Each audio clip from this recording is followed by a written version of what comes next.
Assalamualaikum warahmatullahi wabarakatuh. Alhamdulillah wa kafa wassalatu wassalamu ala rasulillah mustafa wa ala alihi wa sahbihi wa man wafa wa ba'du. Tausiah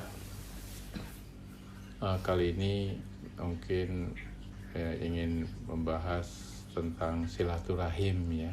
Jadi memang dalam kondisi sekarang ini kita jarang kan ketemu orang ya, juga dengan saudara-saudara, tapi silaturahim ini harus selalu dijaga gitu ya. Nah, tentang silaturahim ini gitu, arti dan makna dari silaturahimnya ya. Jadi ini berasal dari dua kata ya, silah dan rahimnya. Jadi silah ini gitu ya, kalau dari akar kata ini maknanya sangat dalam sebenarnya. Di silah itu dari akar katanya ini adalah hubungan yang kuat yang sulit terlepas gitu. Hubungannya sulit terlepas gitu. Meskipun berbeda dimensi dalam ruang dan waktu gitu ya. Jadi misalkan saja dari kemarin ya sampai tadi subuh kita mendoakan siapa? Waehat itu kan gitu kan. Itu meskipun jauh ya serak gitu. Tapi karena hubungan batin kita dengan Waehat itu sangat kuat gitu kan. Kita selalu ingat, kemudian mendoakan khusus kan dari kemarin sampai tadi. Mendoakan khusus semoga Waehat diberi kesembuhan, pulih, diberi kesabaran ya dengan keluarganya juga gitu di situ. Dan juga meskipun berbeda dimensi dalam waktu, bukan hanya ruang saja, waktu juga gitu ya. Kita punya hubungan batin misalkan meskipun yang kakung ya, yang ya, kakek atau nenek gitu kan, meskipun sudah meninggal, tapi hubungan itu selalu silaturahim itu sangat kuat gitu. Jadi setelah Mas Yoga juga itu kan di situ kan cukup kuat karena kita selalu setelah sholat selalu mendoakan juga kan gitu ya. Itu makna sila. Jadi hubungan yang kuat, sulit terlepas gitu, sulit dipisahkan meskipun berbeda dalam dimensi ruang dan waktu gitu ya. Nah, sebelum ke silaturahim, silah ini sebenarnya berasal dari kata wasola ya silu usulan wasilatan ya. Nah, itu asal katanya dari situ, dan sebenarnya kalau dinisbatkan ya, dikaitkan hubungan ini dengan hubungan vertikal, yaitu hubungan dengan Sang Pencipta, dengan Allah Subhanahu wa Ta'ala, kata silah ini berubah ya menjadi kata solah, solatun, as-solah gitu. Asal katanya sama dari silah solat itu gitu. Ya, jadi apa maknanya solat itu? Jadi dalam fikih pun as-solatu hiya doa. Solat itu sebenarnya doa. Jadi ketika sholat itu gitu ya, sebenarnya kita sedang berdoa, sedang berhubungan dengan Allah Subhanahu wa Ta'ala, hubungan yang kuat. Kenapa kita sholat ini? Karena kita dididik ya, dibiasakan ya menurut tuntunan agama kita supaya selalu terhubung dengan dengan Allah gitu. Ya, silah sholat itu supaya benar-benar terhubung. Terhubung itu bukan hanya di dalam sholat saja. Bahkan sebenarnya kemarin sudah kita ceritakan, sholat yang diterima itu dilihat kan setelahnya gitu. Jadi hubungan itu bukan hanya dalam sholat, dibina terus hubungan ini gitu ya. Sebagaimana dalam surat An-Nisa ayat 103, a'udzubillahi minasyaitonirrajim, fa idza qadaytumus sholata fadhkurullaha qiyaman wa qu'udan wa 'ala junubihim. Jadi jika kamu sudah mengerjakan sholat, maka ingatlah selalu ya pada Allah gitu. Fadhkurullaha qiyaman ketika berdiri, wa qu'udan ketika duduk, wa 'ala junubihim dan juga ketika pokoknya setiap saat kita harus terhubung dengan Allah. Ya selalu merasa diawasi, dilihat, berhubungan dengan Allah, sehingga pasti setelah sholat pun tindakan-tindakan kita akan selalu baik gitu. Makanya kemarin sholat yang diterima itu adalah sholat yang ya adalah orang yang tawadu, tidak sombong gitu kan, kemudian mengasihi orang orang kesusahan gitu kan, orang ibnu sabil gitu kan, seperti itu, orang janda yang ditinggal mati suaminya. Karena yang perlu inilah orang miskin gitu kan di situ. Jadi itu makna sholat itu selalu terhubung dengan Allah gitu. Ya. Jadi sebenarnya tercermin gitu ya di dalam kehidupan sehari-hari gitu sebenarnya. Mana apakah hubungan kita, hubungan batin ya sholat itu dengan Allah itu selalu terbina atau terwujud dalam kehidupan sehari-hari enggak gitu kan, seperti itu. Nah, oke, sebelum lanjut barangkali perlu ini juga terkait dengan sholat. As-sholah itu biasanya di dalam Quran ya kalau ada kata sholat itu ada alif lam gitu. Tadi faida qadaitumus sholah gitu, ada alif lam dengan shod gitu kan. Aqimis sholah itu juga alif lam ada itu. Wasta'inu bisabri was sholah, selalu ada alif lam. Alif lam ini kalau seperti di dalam bahasa Inggris itu ada pakai the. The itu apa adanya? Ya, ini sudah jelas satu-satunya, bukan yang lain gitu ya. Jadi ini semacam ta'rif ya, ma'arif gitu, ma'rifah gitu, ta'rif gitu. Jadi satu-satunya sudah jelas gitu. Jadi di dalam sholat ini gitu ya, benar-benar sudah jelas aturannya gitu ya. Jangan dibuat berbeda gitu ya. Kata Rasulullah, shollu kama ra'aitumuni yusolli gitu, sholli gitu. Jadi sholatlah seperti engkau melihat aku sholat gitu. Jadi nggak boleh kita berbeda gitu, ya.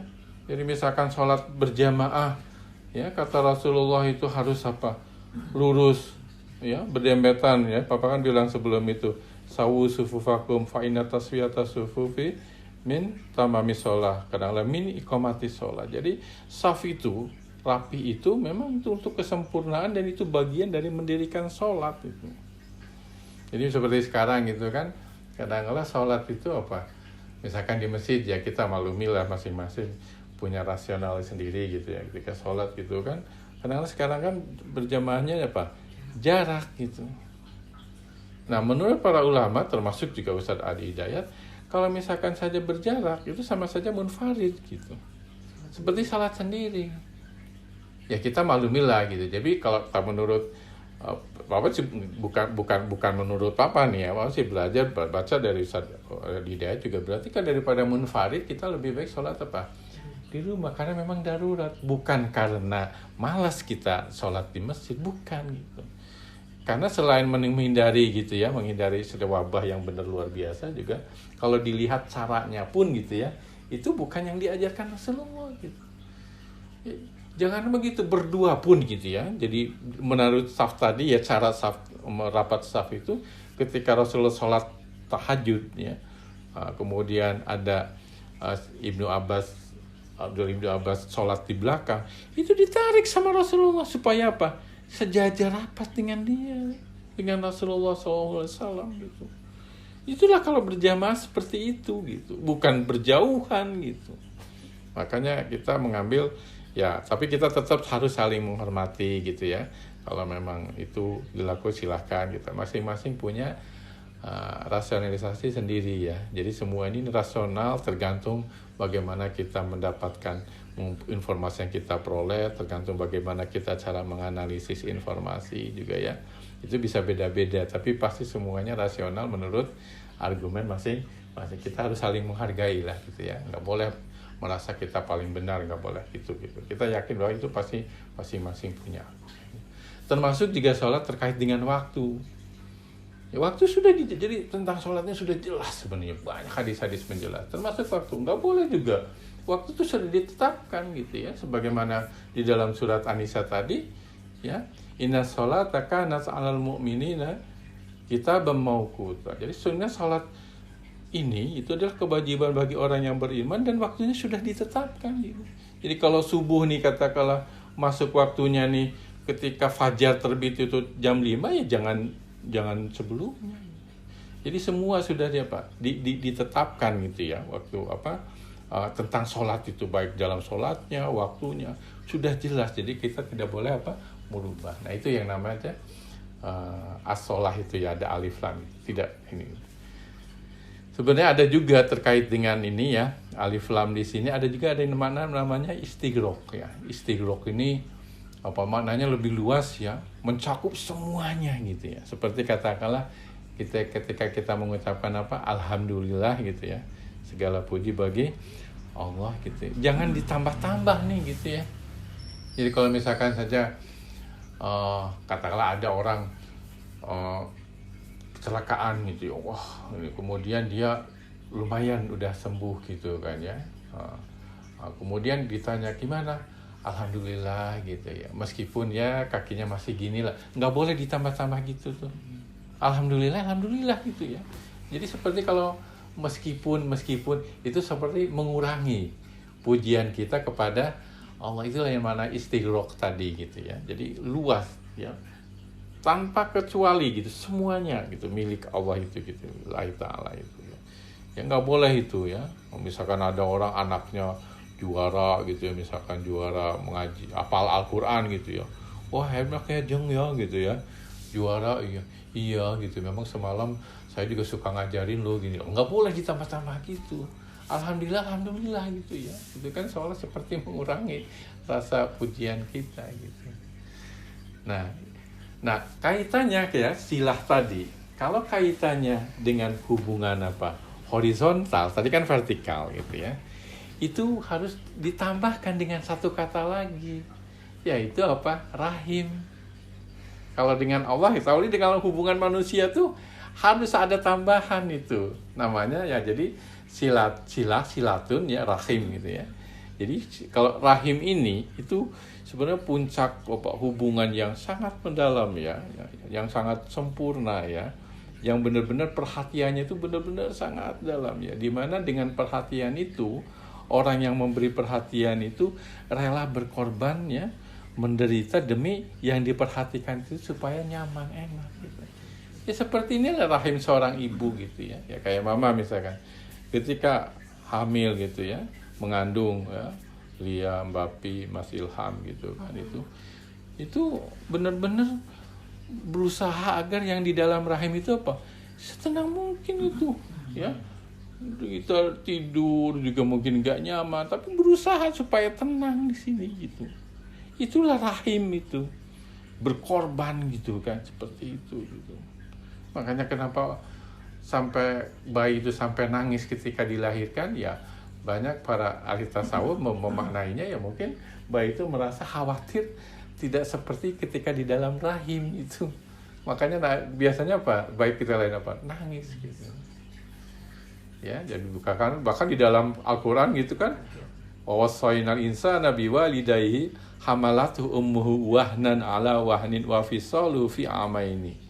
Jadi kami wasiatkan ya pada manusia itu supaya berbaik kepada kedua orang tua, di mana ibunya apa, hamalatu ummuhu wahnan ala wahnin. Jadi benar-benar yang sangat susah, lemah dan lemah sekali itu ya, sampai 9 bulan, bahkan disapih juga kan, menyusui selama berapa, 2 tahun gitu. Itulah rahim. Jadi kalau silaturahim gitu ya, itu maknanya luar biasa itu dengan manusia itu. Benar-benar hubungan sangat kuat, sulit dilepas, dan kita memang benar-benar selalu ingat terhadap orang yang hubungan kita ini apa gitu. Selalu ingat. Nggak ada kita misalkan kita berhubungan dengan siapa gitu ya, atau dengan orang tua supaya dia ngasih proyek misalkan, atau berhubungan dengan saudara kita di situ supaya dibaikin. Jangan begitu. Benar-benar niatnya itu ya, benar-benar niatnya ingin berhubungan baik, berbuat baik, mendoakan gitu kan, selalu gitu. Ya kita tadi berdoa untuk wa'ehat itu silaturahim gitu. Bahkan di dalam surat An-Nisa itu disejajarkan dengan masalah takwa. Ya kata Allah, wattaqullaha alladzi tasaaluna bihi wal arham. Bertakwalah kepada Allah karena dengan namanya engkau meminta itu, dan juga peliharalah silaturahim. Jadi benar-benar maknanya sejajar dengan takwa. Jadi silaturahim itu ya itulah maknanya sangat mendalam gitu ya. Bahkan yang namanya seperti mendoakan itu gitu ya, itu kan sebenarnya jadi salah satu, kan ini jauh nih, doakanlah teman-teman ya, saudara-saudara gitu, doakan ya, karena yang doa di mana orangnya tidak tahu ya bahwa kita mendoakannya, itu mustajabah itu ya, mustajab itu ya. Bagaimana Rasulullah bersabda, da'watul mar'il muslimin li akhihi Bizohril ghaib mustajabah ya. Jadi doa orang ya muslim untuk saudaranya tanpa sepengetahuannya gitu ya. Itu mustajab itu ya. Inda rosihil malakul muwakkal ya. Jadi nanti di dekat kita di kepalanya itu ya, kullama da'a ya li akhihi bi khair. Jadi setiap dia berdoa untuk kebaikan saudaranya gitu ya, qalal malakul muwakkal bihi amin. Jadi malaikat itu akan berkata apa? Amin. Ya.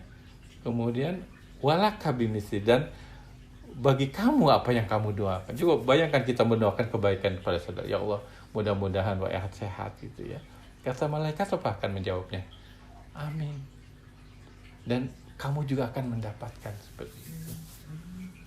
Jadi kita doakan itu ya, silaturahim. Sekarang kan kita jauh, kita doakanlah doa kebaikan, dan itu doa yang kita berikan ya, doakan untuk orang lain gitu ya, saudara-saudara kita, itu juga akan kita peroleh gitu ya. Ini semana dengan di dalam surat Al-Isra gitu kan, in ahsantum li anfusikum. Jadi kalau kamu berbuat baik sebenarnya untuk apa? Dirimu sendiri. Jadi doa baik untuk orang lain itu sebenarnya untuk kita juga gitu ya. Jadi mungkin itu saja ya, mana silaturahim ini ya, ini sangat benar-benar ya harus kita lakukan nih, diwujudkan dalam kondisi sekarang ini, karena kita jauh ya dengan saudara-saudara kita. Doakan gitu ya, apa yang bisa kita bantu gitu kan, seperti itu ya. Mungkin itu saja, mudah-mudahan kita selalu diberi kesehatan ya, diberi kekuatan oleh Allah untuk melaksanakan segala yang diperintahnya dan menjauhi segala yang dilarangnya. Marilah kita tutup dengan doa penutup majelis.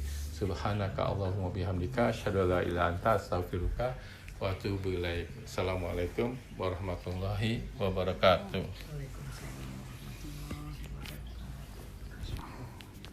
Terima kasih Bapak.